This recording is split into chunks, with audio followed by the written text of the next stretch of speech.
নমস্কাৰ। আজি মই আপোনালোকৰ লগত যন্ত্ৰৰ বিষয়ে অলপ আলোচনা কৰিম। আচলতে যন্ত্ৰবিলাক হয়নো কি?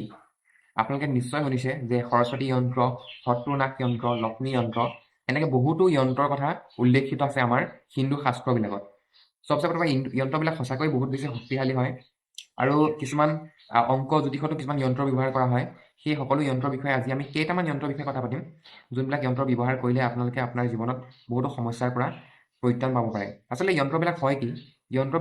যন্ত্ৰবিলাকে আচলতে আপুনি যোনজন দেৱতাৰ বা যোনজন ভগৱানক পূজা কৰিছে, সেই পূজাজনৰ এটা শক্তি কেন্দ্ৰ হয়।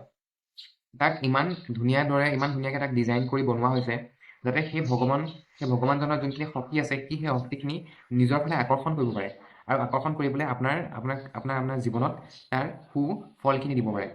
চবচে প্ৰথমে মই আপোনালোকৰ লগত এটা বিবাহিক জীৱনৰ সুখ সমৃদ্ধিৰ কাৰণে যন্ত্ৰ এটা কথাৰ অংক জ্যোতিষৰ এটা যন্ত্ৰৰ কথা ডিছকাছ কৰিম। যন্ত্ৰটোৰ কথা হৈছে যে সেই যন্ত্ৰটো আপুনি শুক্লপক্ষৰ নৱমী তিথিত ডালিমৰ কলম বনায়, ডালিমৰ যোনডাল ডাল আছে, ডালিমৰ ডালেদি এটা কলম বনায়, অশ্বগন্ধ যোনটো এটা চিয়াঁহী বুলি এটা পোৱা যায়, অশ্বগন্ধ চিয়াঁহী দি সেই চিয়াঁহীটো ব্যৱহাৰ কৰি আপুনি ভোজপত্ৰত এই যন্ত্ৰটো অংকিত কৰিব লাগিব। আৰু আপুনি এই যন্ত্ৰটো অংকন কৰাৰ পিছত আপুনি কফুৰ বুলি কয়, যোনটো ভীমচেনী কফুৰ হয়, এই কফুৰটোৰ লগত এই যন্ত্ৰটো আপুনি জ্বলাব লাগিব আৰু জ্বলাই পেলাই আপুনি এজোপা গছৰ গুৰিত তাৰ যোনখিনি আপুনি জ্বলাই দিয়া যোনখিনি বাচি যাব তাৰ সেইখিনি নি পেলাই আপুনি গছৰ গুৰিত ছাইখিনি আপুনি পুতি দিবগৈ লাগিব।